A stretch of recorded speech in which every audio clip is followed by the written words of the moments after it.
Emosyonal ang mga residente sa ilang lugar sa Sarangani at Davao Occidental matapos tumama ang magnitude 6.6 na lindol kahapon.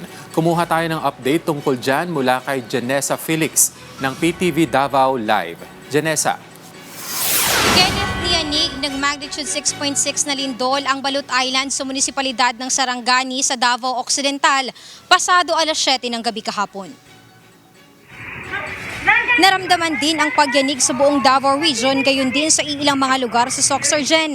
Lalo na sa General Santos City na una nang niyanig ng magnitude 7.8 na lindol. Mahigit 2 linggo na ang nakalipas. Dahil dito, agad na nagsilabasan sa kanilang mga bahay ang mga residente.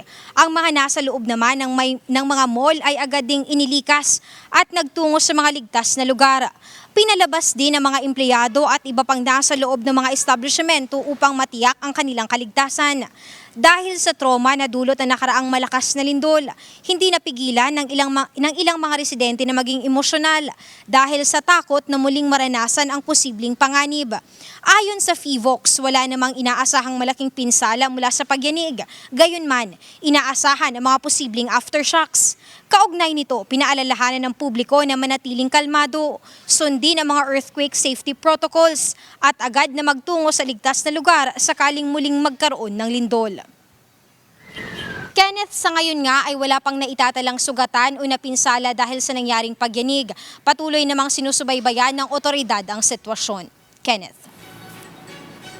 Ingat at maraming salamat, Janessa Felix.